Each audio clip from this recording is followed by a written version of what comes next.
안녕하십니까. 송국근 혼술 11월 6일 금요일 인사드립니다. 지금 시간 오후 3시인데 조금 전에 김경수 경남도지사에 대한 항소심 선고가 내려졌습니다.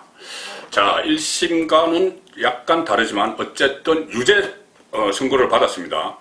일단 법정 구속은 면했습니다. 왜 그러냐면 지금 1심에서 법정 구속이 됐다가 보석 상태로 나와 있었죠. 그래서 이번에도 유죄를 선고를 했지만 보석 상태를 유지하겠다. 자, 이렇게 이야기를 했습니다.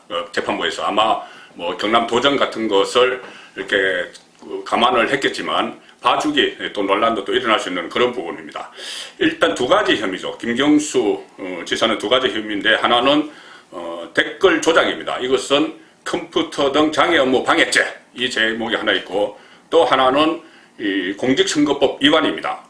댓글 조작, 이 사건은 지난 2017년 대선 때부터 킹크랩을 이용해서 댓글을 조작했고, 결국 여론 조작이죠. 그래서 선거에까지 영향을 미치게 됐고, 그래서 컴퓨터 장애 업무 방해죄 해서 1심에서 2년 징역형을 받았습니다. 지금 2심에서 그대로 2년 징역형이 그대로 선고가 됐는데 1심처럼 법정 구속은 하지 않고 보석 상태를 유지하는 그런 판결을 내렸습니다.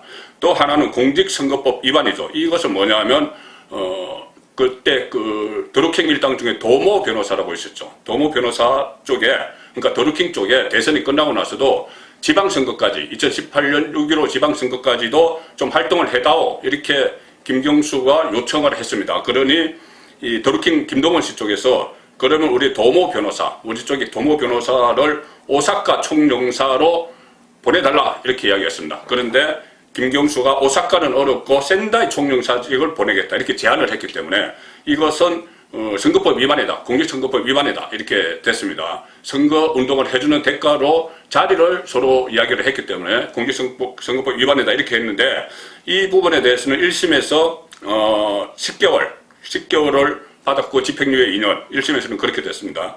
그런데 이것이 2심, 오늘 2심에서는 이 부분에 대해서는 무죄를 선고했습니다. 무죄 선고 이유는 공직선거법 위반으로 보기 어렵다. 왜냐하면은 후보자가 특정되지 않아서 명확성의 원칙에서 벗어난다. 이 이야기 뭐냐면, 자, 지방선거를 위해서 여론 조작을 해달라고 했지만 지방선거에는 출마자가 어마어마하게 많죠.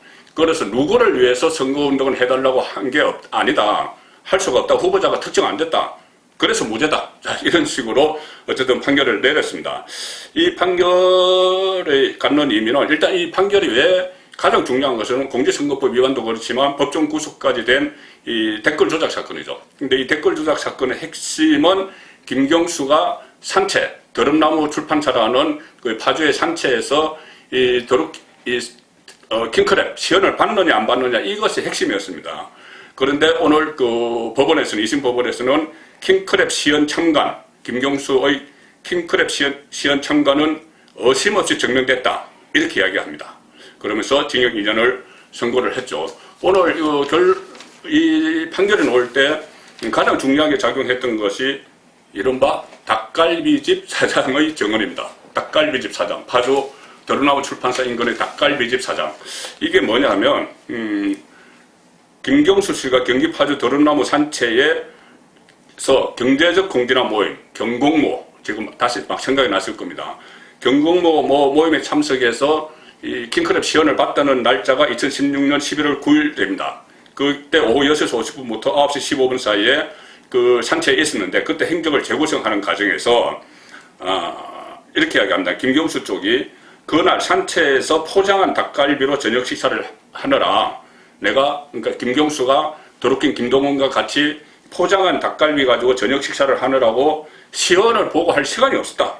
그러면서 그때 당시에 영수증을 증거로 제출을 합니다. 자, 우리가 이거를 계산을 했다. 그래서 닭갈비를 포장해와서 먹느라고 시연을 할 시간도 없었다. 그러니까 시연 안 했다. 그러니까 본인이 직접 지시를 안 했다, 이 이야기죠. 그런데 이 닭갈비집 사장이 6월달에 정인호를 출석을 해서, 그래 맞다, 김경수 쪽이 포장해간 거는 맞다, 이렇게 이야기했습니다. 그러니 김경수 쪽에서 봐라, 우리 닭갈비 먹느라고 시험 볼 시간 없었어, 그랬는데 특검 쪽에서 그것은 경공모 회원들의 식사를 한 것이고 산채에서는 하지 않았다. 그러니까 드루킹이 산채에서 식사하지 않았다 이야기입니다. 결국 뭐 회원들이 시켜 먹은 거다. 자, 그런 이야기를 나왔기 때문에 이 특검 쪽 주장이 받아들여져서 오늘 유죄가 나온 것이죠. 자, 문제는 이 유죄가 나왔으면 어떻게 되느냐. 정치권의 파장. 지금 범여권의 대권 구도가 이재명, 이낙연, 양강으로 돼 있고 범야권에서 윤석열 검찰총장이 치고 올라가는 상황인데, 이렇게 되면은 지금까지 나온 이야기는 이 정권 쪽에서 이재명, 이낙연은 친문 핵심이 아니기 때문에 친문의 본로, 친문의 본로가 아니기 때문에 결국은 대권 후보 자리를 안 줄 것이다. 김경수를 무죄로 만들어서 핵심 척건이죠. 노무현의 마지막 비서관, 또 친문의 핵심입니다. 김경수를 무죄로 만들어서 자기 대권 주자로 키울 것이다. 이렇게 했는데 지금은 어렵게 됐습니다. 일단은 당장 재수감을 걱정을 해야 되고, 그리고 만약에 이제 대법원이 남았죠. 대법원에 남았지만 내년에 대법원에 가서 무죄가 내려지더라도 대선 준비할 기간은 거의 없어집니다. 다만 이 대법원 확정 판결이 내년 상반기에 빨리 진행을 해서, 그래서 문재인 정권이, 왜 그러냐면 대법원은 지금 이 대법관의 성향이 상당히 정권 쪽에 지금 가깝게 되어 있죠. 6대 3입니다. 진보 6, 보수 쪽 3 이렇게 되어 있기 때문에 대법원에 가면 좀 유리하다 또 이런 생각을 하면은 빨리 진행을 해서 내년 초에라도 그냥 무죄를 확정을 시켜줄 수가 있겠죠.